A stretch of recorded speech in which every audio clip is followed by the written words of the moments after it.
Bonjour à toutes et à tous et bienvenue dans le briefing des marchés du mardi 14 décembre 2021.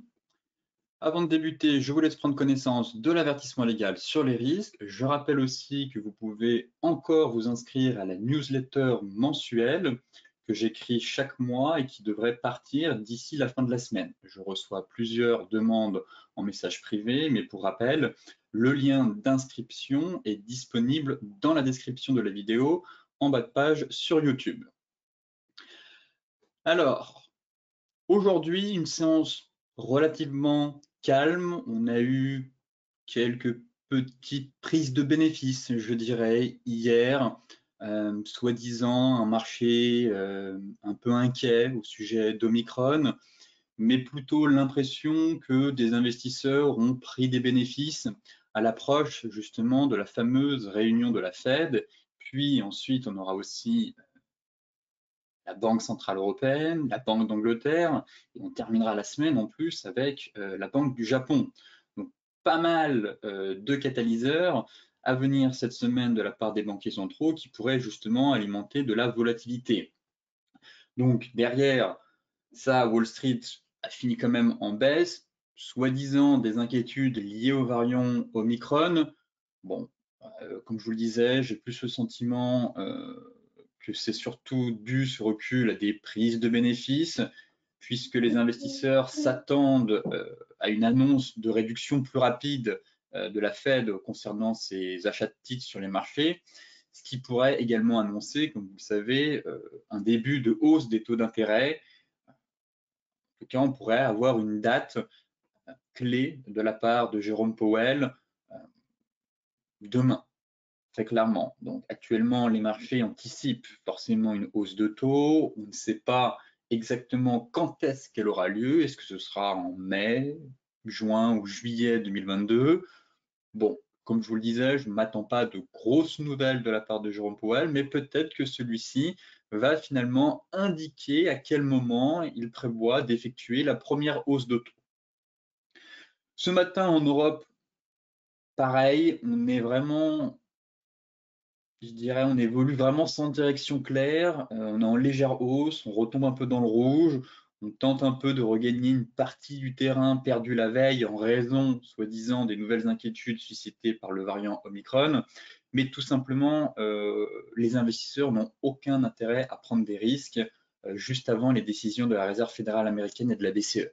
Donc, on va avoir un marché assez mou, assez hésitant, avec peu de volatilité, peu d'amplitude, dans l'attente des décisions justement de la Fed et de la Banque centrale européenne cette semaine. Toutefois, les mauvaises nouvelles, certes liées à Omicron, continuent de s'accumuler. En Chine, plusieurs entreprises ont suspendu leur activité à la demande des autorités locales pour tenter de contrer une flambée des cas de Covid-19. Et la Banque asiatique de développement a par ailleurs abaissé ses prévisions de croissance pour une région de Chine en raison des risques liés à ce fameux variant. Forcément, la situation sanitaire sera prise en compte par la Fed. Le comité de politique monétaire entame ses débats dans la journée, mais les marchés s'attendent quand même toujours à ce que la Banque centrale accélère la réduction de ses achats d'obligations pour, comme vous le savez, faire refluer un peu l'inflation. Pas de grosses nouvelles de la part des banquiers centraux cette semaine, à mon avis, à part une date clé à venir sur la première hausse de taux et une annonce concernant la réduction des achats d'obligations. Donc, une plus forte réduction des achats d'obligations, mais sinon, je vois mal, encore une fois, je me répète, mais les banquiers centraux venir gâcher la fête et l'ambiance en cette fin d'année, sachant que les indices quand même enregistrent de très belles performances. Les investisseurs, côté macro, les investisseurs surveilleront à 14h30 les derniers chiffres des prix à la production aux États-Unis, dont la hausse pourrait avoir dépassé 9% sur un an en novembre. Enfin, après les annonces de la Fed seront suivies jeudi par celles de la Banque d'Angleterre et de la Banque centrale européenne, puis vendredi par celle de la Banque du Japon. Un enchaînement qui pourrait donc alimenter pas mal de volatilité.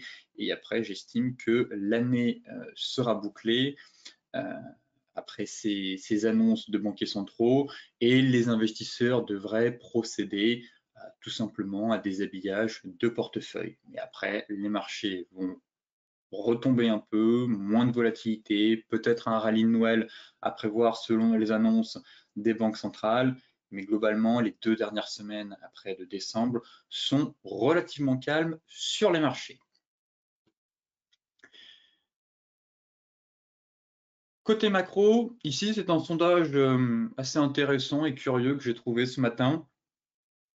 Toujours difficile, je trouve, de prévoir des récessions américaines, mais selon Deutsche Bank, qui a effectué quand même un sondage auprès des gérants, l'économie américaine pourrait potentiellement rentrer en récession à partir de 2024. Donc, effectivement, pour 2022, ça me semble compliqué. Si on a des secousses en 2022, encore une fois, ce sera à cause des politiques monétaires jugées trop agressives de la part des banques centrales. Voilà. Et une inflation finalement qui ne serait pas transitoire. Voilà très clairement les 2 éléments qui pourraient faire tanguer les marchés.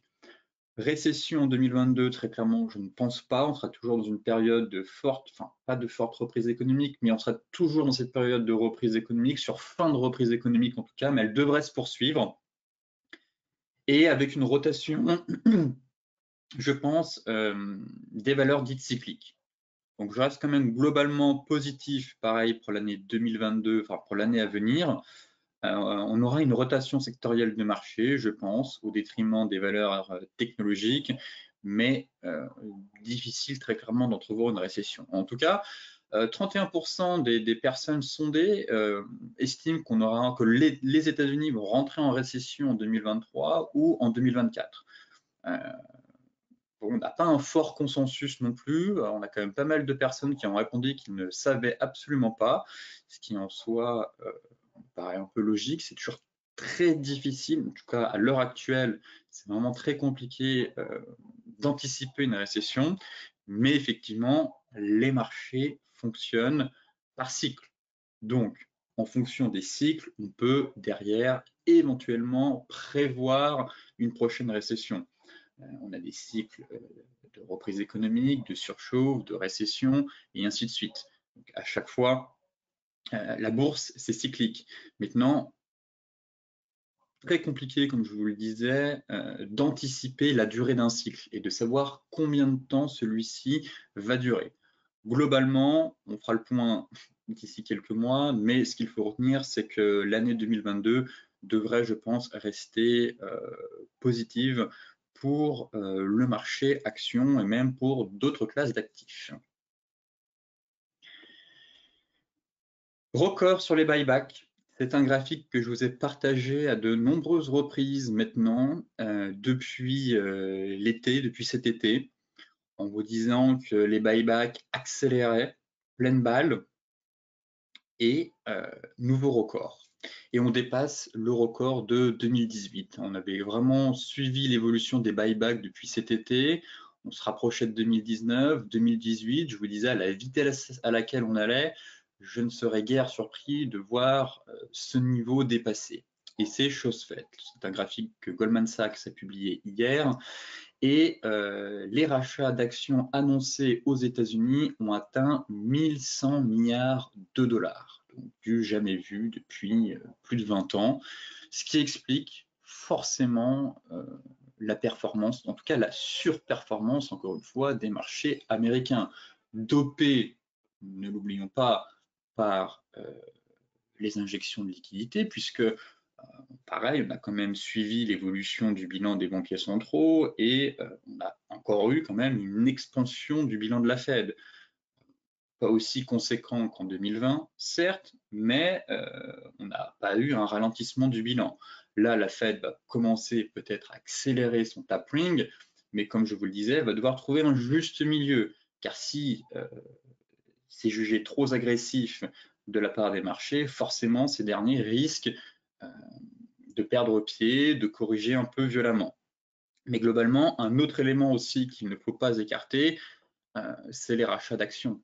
Et forcément, quand les entreprises américaines rachètent leurs actions pour les détruire, eh bien cela participe à faire gonfler artificiellement le cours de bourse. Donc ici, un graphique clé cette année en 2021, c'est un record pour les rachats d'actions aux États-Unis.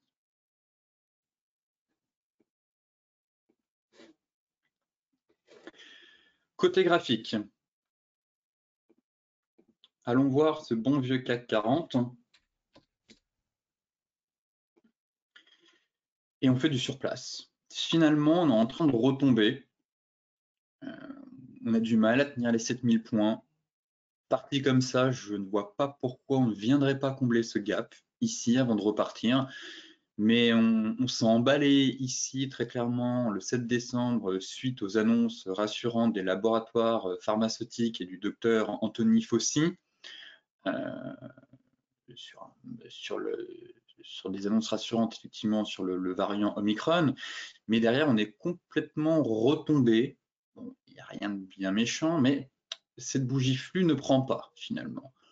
Et le niveau des 7000 points, pareil, a cédé hier sous la pression vendeuse.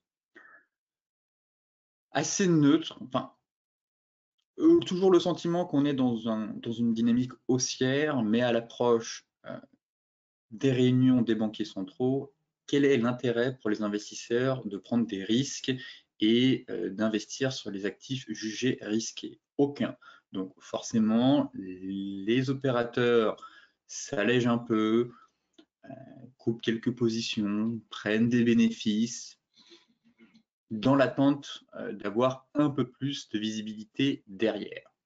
Néanmoins, bien évidemment, la dynamique, elle, de long terme demeure haussière, mais à court terme, bon, j'estime qu'il n'y a rien à faire sur les indices. En intraday, ça me paraît compliqué. On devrait avoir de faibles amplitudes, de faibles variations dans l'attente de la Fed demain et de la BCE jeudi. Un niveau clé à venir chercher, effectivement, ce serait le complément du gap à 6900 points. Là, ça pourrait être intéressant. Venir combler ce gap pour tenter un achat. Ce serait une stratégie, en tout cas, ce serait la stratégie de la semaine à adopter sur le CAC 40. Là, j'estime très clairement qu'il n'y a rien à faire. Généralement, les prix sont attirés par les trous de cotation et quand je vois la descente qu'on est en train de faire un peu en crabologie ici, on est bien parti pour venir combler ce gap. Donc là, on viendrait derrière prendre appui sur la moyenne mobile 50 et si les annonces sont plutôt positives, du moins elles ne sont pas jugées trop agressives, eh bien le CAC devrait repartir de l'avant. Mais pour moi, j'attendrai que la poussière retombe très clairement et que les prix viennent combler ce gap pour tenter des achats sur cette fin d'année vers les 6900 points et espérer qu'on reparte vers de nouveaux sommets. En données 4 heures, on a un beau niveau. On a un beau niveau ici, très clairement, c'est les 6920, 6903. Bas de nuage, plaqué jaune. Pour l'instant, c'est baissier.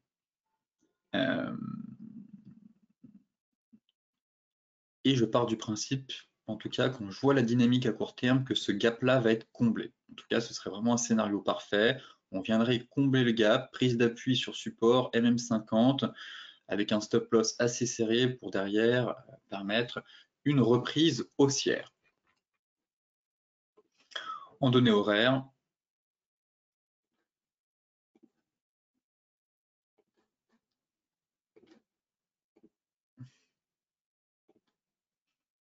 peut-être dans un canal baissier à confirmer. Effectivement, il faudra encore une dernière vague de baisse ici pour venir taper la borne basse du canal. Donc voilà pourquoi j'estime qu'il n'y a rien à faire sur le CAC maintenant. Attendez les annonces de la Fed, de la BCE, sauf si on revient sur ce niveau-là entre-temps, pour tenter un petit achat agressif avec un stop loss juste en dessous, pour derrière espérer, comme je vous le disais, une reprise de la dynamique de fond haussière. Concernant le DAX,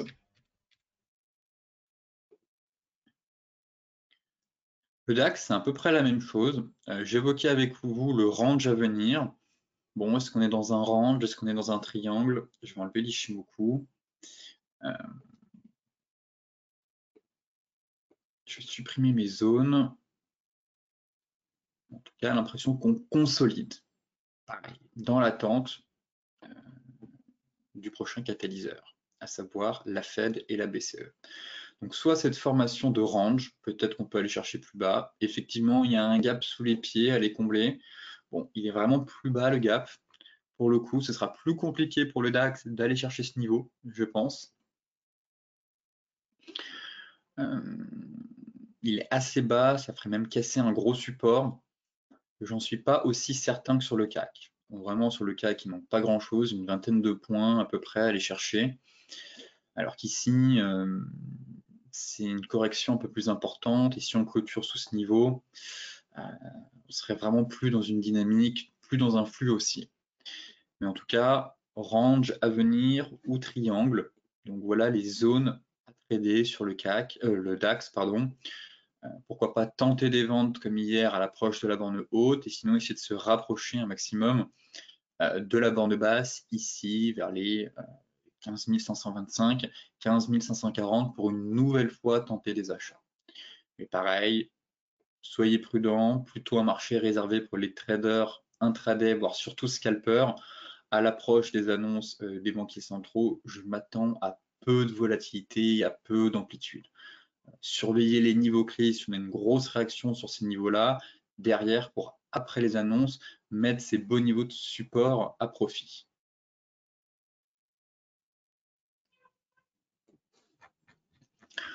En données 4 heures, pas évident si c'est un triangle. Bon, je peux même tracer, voilà, à la limite, un triangle descendant, donc là, plutôt dans un range. Bref, encore une fois, je pense qu'il faut vraiment intervenir sur les niveaux clés. Et ici, ce serait un retour, selon moi, vers les 15 500 sur mèche, 15 550. Pour l'heure, passez votre chemin si vous êtes un trader plutôt swing. Concernant le Dow Jones,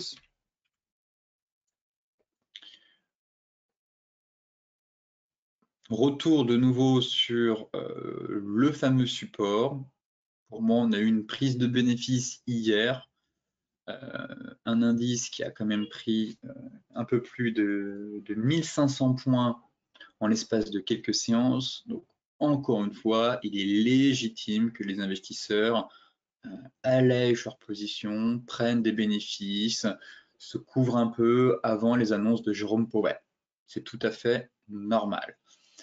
Maintenant, le point positif, c'est que le niveau de support est préservé. Comme toujours, potentiellement chercher des achats ici, ça avait fonctionné en fin de semaine dernière. Néanmoins, pareil, juste avant les annonces, je ne m'attends pas à ce que le Dow Jones reperde de nouveau 1%. En cas de clôture, bon, bah là, pareil, on aurait un gros gap à venir combler sous support. Ce serait direction ce gap-là, 35 350, très clairement à venir chercher avant de repartir. Maintenant, là, le seul élément qui me dérange sur le Dow Jones, c'est sur les futurs.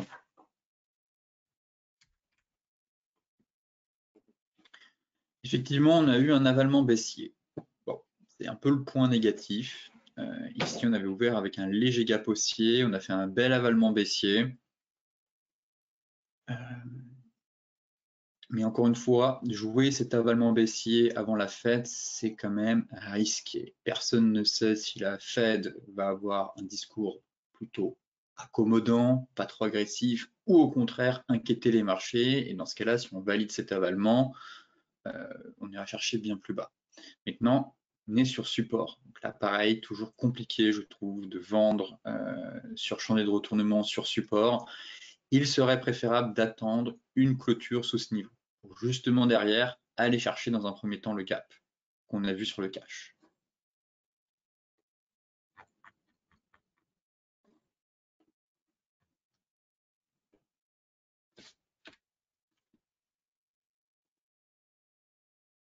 Là, Pareillement, on va avoir la même 50 qui va remonter sur le niveau de la zone. Bon, pour l'instant, je ne fais rien, pas de plan de trading. Ça reste haussier, toujours. Et on a repris le niveau des 23,6, c'est pas un gros niveau. Voyons voir à l'ouverture, la MM50 devrait remonter, mais effectivement, en cas de clôture sous la zone et surtout sous la MM50 au fur et à mesure qu'elle va remonter, eh bien, je pense qu'on aura un premier signal d'alerte pour justement mettre en place une petite stratégie pour venir combler le gap sur le cash qui est un peu plus bas.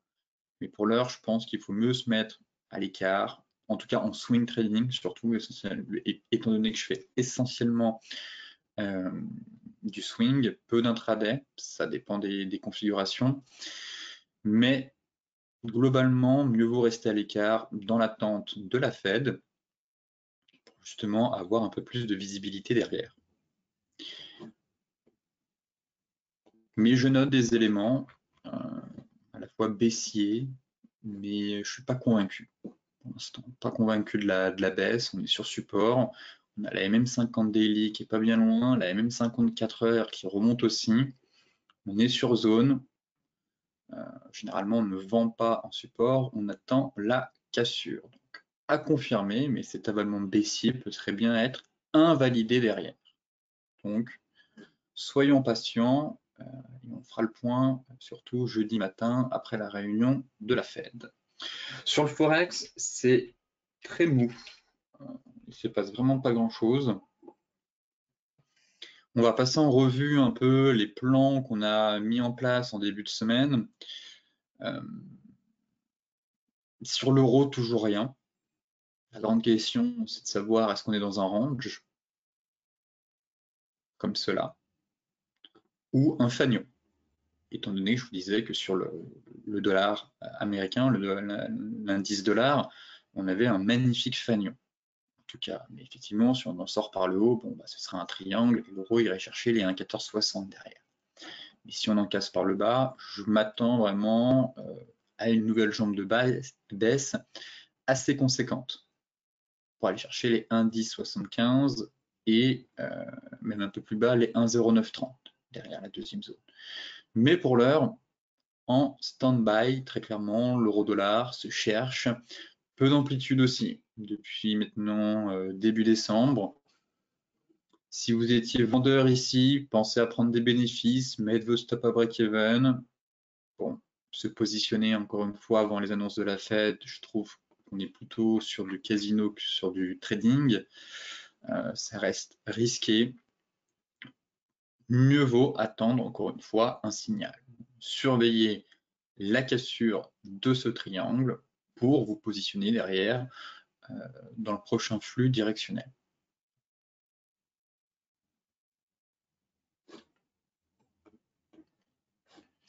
Mais là, grosse hésitation de la part du marché, consolidation dans un triangle, rien à faire si ce n'est attendre la cassure d'une des deux bornes. Le GBP USD, pareil, belle réaction une nouvelle fois hier sur sa zone. On est de nouveau venu la taper. Encore une fois, on a des belles configurations sur les paires majeures, mais très exposées aux annonces des banquiers centraux. Mais c'est sur ces paires-là actuellement qu'on a les plus belles configurations, je trouve, que ce soit l'euro-dollar, avec soit un triangle, soit un fanion. Ici, le GBP USD, qui pour moi est sur une zone hebdomadaire, mais surtout une zone mensuelle, qu'on est venu chercher. Elle est juste magnifique, cette zone. Et 1,3150 qui pourrait permettre un rebond, selon moi, mais ne vous exposez pas trop aux paires en dollars ou en euros. Voilà, c'est un peu la condition. Ici, ce que j'aimais bien, c'était le double creux qu'on était en train de former en données 4 heures sur la fameuse zone. On a eu la sortie du biseau par le haut, bon, pullback un peu agressif, mais derrière, le marché pourrait éventuellement former un double creux. Dans ce cas-là, je pense qu'il faudra attendre. Peut-être que certains ont tenté des achats sur la zone et ils protègent à chaque fois rapidement. Effectivement, ça donne quelques points. Je m'attends quand même à un rebond de plus grande amplitude sur le câble. Et ici,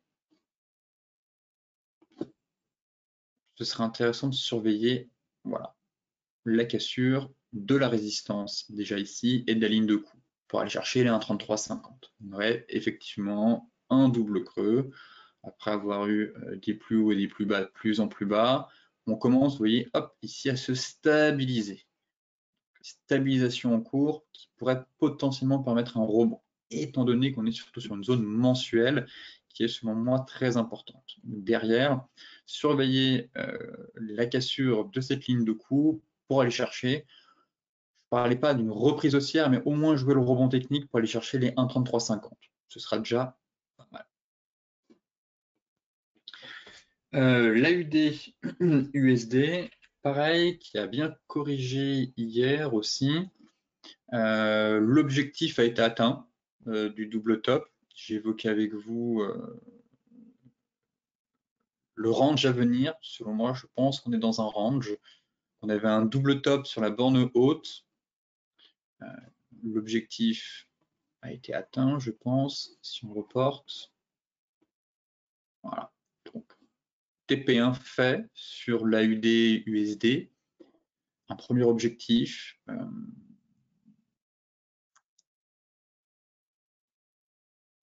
Une prise de bénéfice a dû s'opérer normalement. Reste à savoir si vous mettez votre stop à break-even ou si vous considérez qu'avec le TP1 que vous avez pris, vous gardez votre stop au-dessus et ça finance votre stop loss.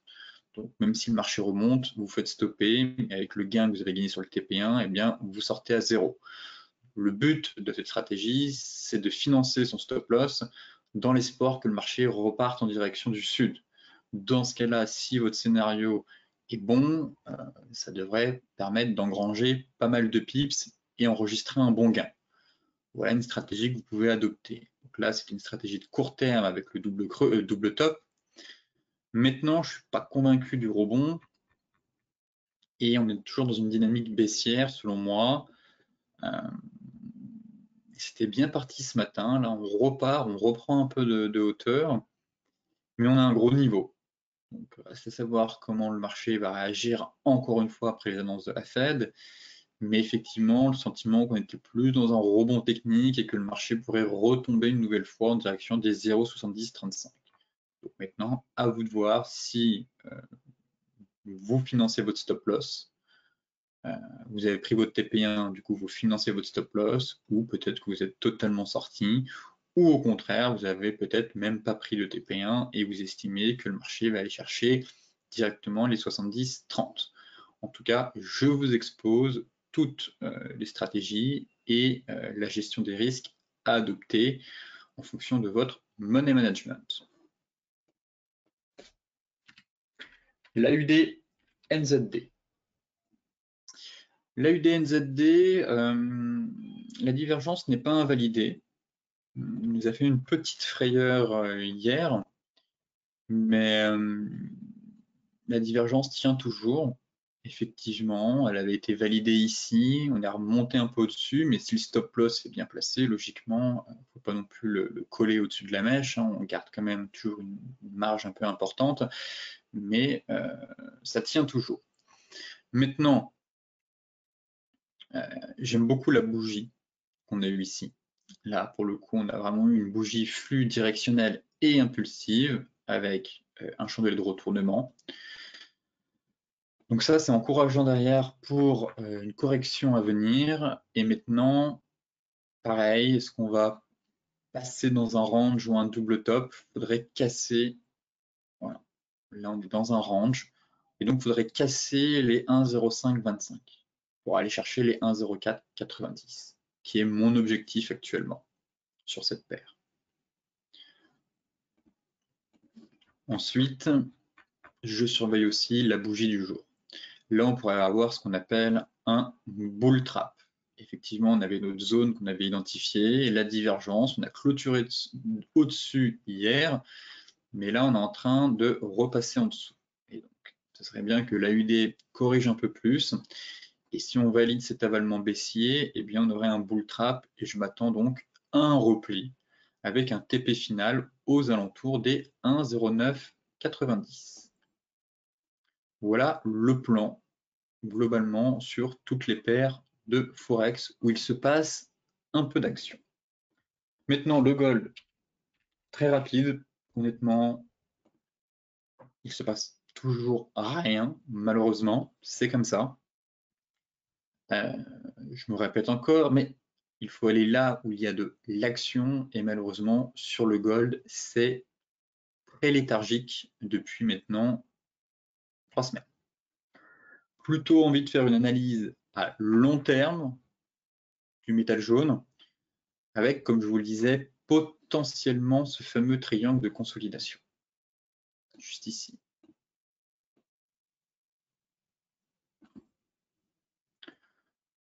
Par conséquent, il faudra attendre la rupture d'une des deux bornes. Et je surveille surtout, ça va me donner une indication très forte sur la direction à venir du marché. Pour rappel, la clôture. J'attends patiemment une clôture, soit au-dessus, soit en dessous, mais que le marché fasse enfin quelque chose. Là, logiquement, après presque 6 mois entre ces deux niveaux, vous voyez, l'étau se resserre et lorsqu'on aura une cassure enfin, soit sous la Tenkan, soit au-dessus de soit sous la Kijun, soit au-dessus de la Tenkan, eh bien logiquement, on devrait enfin avoir un peu d'action, un peu de flux après des semaines d'indécision de la part du marché. Enfin même des mois, hein. Là, très clairement, on est sur des mois. Et c'est pour ça que le gold en daily, je trouve que c'est du bruit de marché. Enfin, du bruit de marché. Il ne se passe pas grand-chose et il faut vraiment basculer sur les unités de temps supérieures où là, ça permet d'y voir un peu plus clair déjà, d'avoir un peu plus de visibilité. Et ici, il y a une guéguerre entre les acheteurs et les vendeurs, mais finalement, aucun des deux camps n'arrive à prendre l'ascendant psychologique. D'où vraiment l'intérêt de filtrer ce qui se passe ici, se mettre sur les unités de temps supérieures, identifier les gros niveaux à franchir et de se dire, tiens, si on va en dessous, eh bien, je laisserai le marché corriger un peu, attendre sur des gros niveaux de support. Tiens, au contraire, si on casse ce fameux niveau, eh bien là, on devra avoir un flux haussier, donc je chercherai des achats pour profiter d'un redémarrage de la relique barbare. Voilà comment il faut raisonner sur le gold. Et bien entendu, je m'attends à une réaction du métal jaune après les annonces de la Fed et de la BCE, étant donné qu'ils vont encore une fois évoquer l'inflation. Logiquement, le gold devrait lui aussi réagir à ces annonces. Le Brent, ça reste fragile. On ne va pas se mentir, ça reste fragile. Il ne veut pas corriger un peu plus que ça, en tout cas me donner un repli plus significatif. Mais je ne suis pas convaincu sur la poursuite du rebond. Entre l'avalement baissier qu'on a eu ici, hier, lundi, on a ouvert de nouveau avec un gap baissier, c'est repris à la baisse, on forme ce qu'on appelle un dark cloud cover. Bon, il y a une certaine fébrilité de la part du marché, très clairement. On sent que le marché commence à s'épuiser, mais il ne veut pas non plus nous donner des objectifs de prix intéressants. Et là, je note les chandeliers, la borne haute du canal, l'impossibilité du marché à franchir sa Tenkan et sa Kijun, ça bloque. Bon, le sentiment qu'un range devrait se former en fait. Mais malheureusement, le pétrole, pour l'instant, ne veut pas aller chercher plus bas. Je surveille toujours ce double creux. Alors oui, on a eu un avalement haussier ici sur la borne basse. Donc ça, c'est un peu l'élément qui pénalise un peu cette structure. Car effectivement, si on part dans un range de consolidation, eh bien, ça pourrait durer un peu plus longtemps et il y a une forte probabilité qu'on ait une sortie par le haut.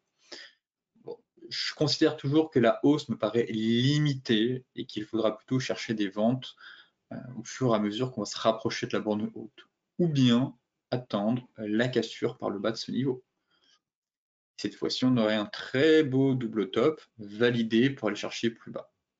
En tout cas, j'ai plutôt un biais baissier, mais de correction, hein. Je ne parle pas de poursuite de la baisse pour aller chercher, inscrire un nouveau plus bas, mais plutôt une correction à venir du marché, quand je vois les gros niveaux clés qu'on a au-dessus de la tête, potentiellement la figure en données 4 heures qu'on est en train de former, et surtout les chandeliers qu'on a eu en daily depuis plusieurs séances, qui montrent finalement que les acheteurs commencent à s'essouffler et que les vendeurs ont envie de prendre l'ascendant psychologique avec l'avalement, le dark cloud cover, et qui manque pas grand-chose finalement pour que le marché entame finalement une correction un peu plus profonde. Voilà comment je vois les choses actuellement sur le Brent. Donc maintenant, libre à vous de vous positionner en fonction de... Peut-être que certains sont déjà positionnés de manière agressive ici sur les mèches avec la cassure Tenkan Gate jaune. Dans ce cas-là, mettez votre stop à break-even. Et sinon, les autres, attendez au moins la confirmation du double creux en données 4 heures pour aller chercher un repli de marché.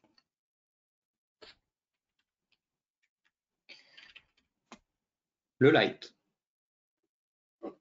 c'est la même chose, toujours pareil, seulement qu'on n'a pas eu de dark cloud cover, donc de couverture en nuage noir hier. Mais sinon, à très court terme, la configuration est exactement la même.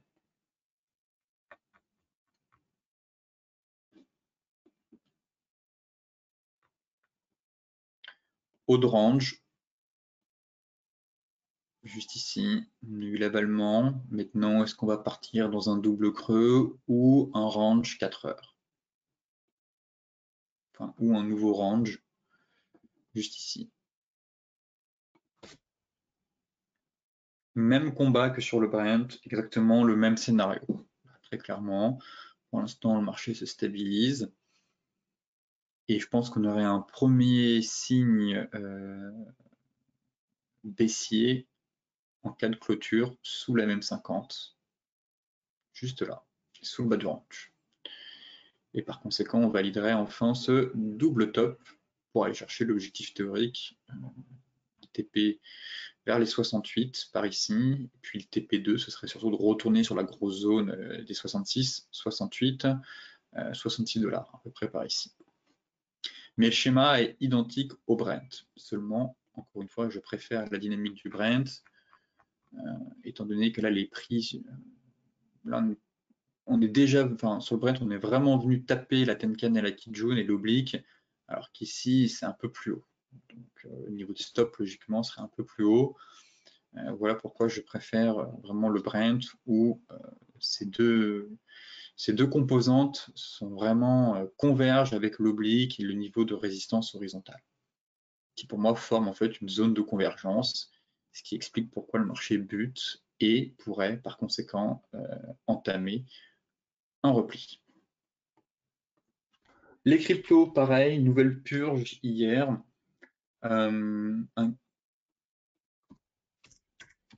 Inquiétude selon Omicron ou prise de bénéfices avant la Fed?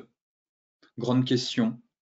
Le marché a besoin de purger, le marché est fragile, encore une fois. Néanmoins, Elon Musk a tenté de faire pump le marché ce matin. Pourquoi pas, si ça peut permettre aux cryptos de rebondir, en disant que Tesla allait accepter les paiements en Dogecoin. Bon, et voir ce que cela allait donner. Derrière, forcément, le Dogecoin a bondi, mais ça a aussi permis à des crypto-monnaies de reprendre un peu de hauteur. Effectivement, hier, petite frayeur sur le BTC, on est allé chercher un peu bas. Encore une fois, prise de recul, on fait des mèches, c'est un marché volatile, c'est un marché jeune, c'est un marché qui a besoin de mûrir. Par conséquent, on surveillera comme toujours la clôture hebdomadaire. On peut se faire des grosses frayeurs en daily, mais moi ce qui m'intéresse c'est ma clôture hebdomadaire. Pour l'instant, on reprend un peu de hauteur et rien n'est fait. On peut très bien repartir en direction du sud avec la Fed, comme au final être complètement rassuré et d'ici la fin de la semaine casser la résistance à 53 250. Bref, en tout cas, ça reste, on ne va pas se mentir, fébrile. Le BTC, ici je trouvais qu'on avait un chandelier intéressant avec une étoile du soir doji. Bon, malheureusement ça ne prend pas. Et encore une fois, on est dans un range, en fait. On est dans un range, voire un canal baissier. Voilà, finalement, c'est ce que j'ai tracé.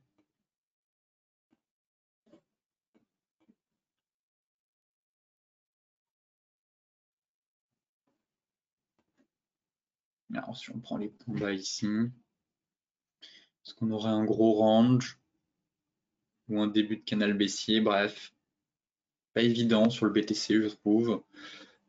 C'est pas la meilleure crypto-monnaie à trader en ce moment. Autant on a des cryptos qui se comportent plutôt bien, qui sont intéressantes, où il y a un peu de volatilité, mais en fait, le BTC, depuis qu'il a chuté ici, on évolue entre 52 000 et on s'est fait une frayeur hier vers les 46 400. Mais pour l'heure, ça reste mou. Ça reste mou pour un actif qui est censé être volatile. On sent qu'il y a quand même une grosse indécision de la part du marché. Et de savoir si oui, on a effectué un creux, pouvoir partir, ou au contraire, on purge, on stabilise pour de nouveau purger et sortir tous les stops placés un peu trop près. En tout cas, pour le BTC, je n'ai pas de prévision à vous donner, je n'ai pas de plan de trading non plus. Je trouve le marché fébrile. J'attends surtout les banques centrales, voir la réaction sur le secteur des crypto-monnaies derrière. Globalement, on surveillera quand même l'évolution entre ces deux bornes et savoir si on est dans un canal baissier. Mais le niveau, encore une fois, qui m'intéresse pour parler de reprise haussière et de force acheteuse de nouveau en place, c'est les 53 250. Très clairement.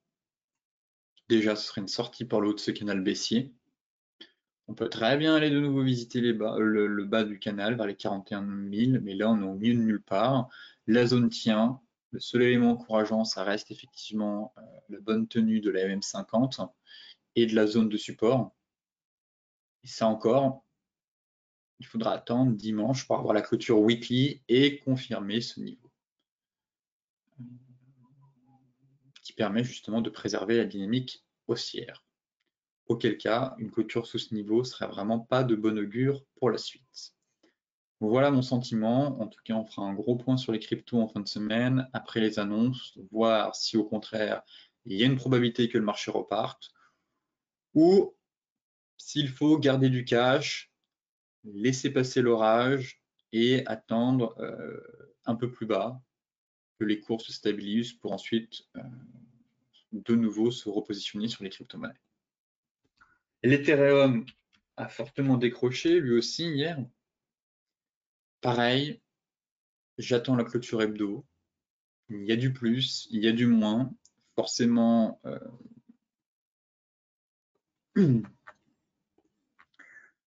commençons par le moins, eh bien, c'est la bougie qu'on a eue hier. Effectivement, ce gros niveau qu'on a cassé, qui tenait depuis maintenant plus d'un mois, qui a fini par céder hier. Encore une fois, rien n'est fait, c'est la clôture hebdomadaire qui va être déterminante. Maintenant, je me dis qu'on est venu taper, vous voyez ici, on a retracé 38,2 de Fibonacci.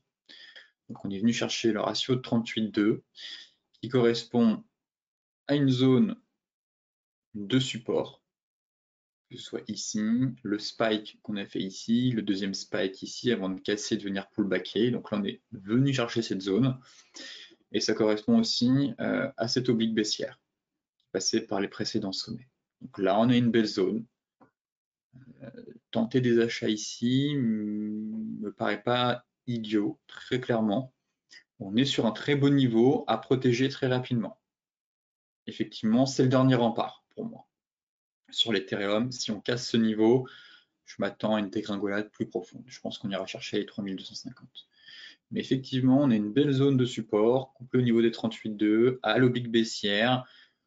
Et là, je me demande si on ne consolide pas dans un canal baissier, voire un drapeau. Ce qui fait qu'on est venu chercher, vous voyez, la borne basse de ce canal. Donc, on a un très beau niveau, mais qui est le dernier rempart. Là, on a pas mal de choses qui convergent, que ce soit les indicateurs, que ce soit les droites de tendance, bref. C'est un niveau à mettre à soutien si, si vous êtes d'accord avec ce que je viens de dire, bien évidemment.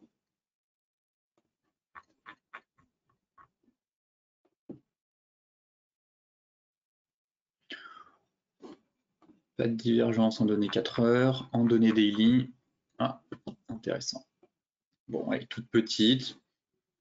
Elle n'est pas bien grosse, très clairement, mais on a quand même eu une petite réaction du marché ce matin. Petite divergence haussière. Là, ce matin, qui a été validée avec l'avalement ici. Bon, si ça peut permettre au marché de reprendre de la hauteur, mais effectivement, hein, tenter un achat sur ce niveau-là, ce sera un objectif à 3930. Bon, c'est vraiment, ça peut être intéressant et judicieux. Peut-être que certains l'ont vu en trading, l'ont tenté, ont vu les obliques, la zone, à protéger très rapidement, mais effectivement, si le marché s'est fait une grosse frayeur et que derrière, finalement, ça repart, eh bien, vous avez un super point d'entrée. Bien évidemment, ça renforcerait, si on remonte et qu'on clôture au-dessus de la zone, ça renforcerait vraiment la surperformance à venir de l'Ethereum et donc une grosse phase de consolidation, peut-être dans un drapeau ou un canal à voir. Mais dans ce cas-là, si on clôture de nouveau au-dessus de la zone, eh bien, je pense qu'on pourrait repartir de l'avant derrière. En tout cas, l'alerte baissière sur l'Ethereum sera donnée à la cassure des 3660. Donc là, on a une dégradation, on a une première dégradation. Néanmoins, le pire n'est pas certain, très clairement. Là, notre juge de paix, ce sera 3635. Clôture sous ce niveau, je m'attends à une poursuite de la baisse. Ici, on a une très belle zone, donc réaction possible du marché à venir sur ce niveau et pourquoi pas un redémarrage par la suite. Sur ce briefing des marchés touche à sa fin. N'hésitez pas à vous inscrire à la newsletter. Pour rappel, le lien est disponible dans la description de la vidéo en bas de page.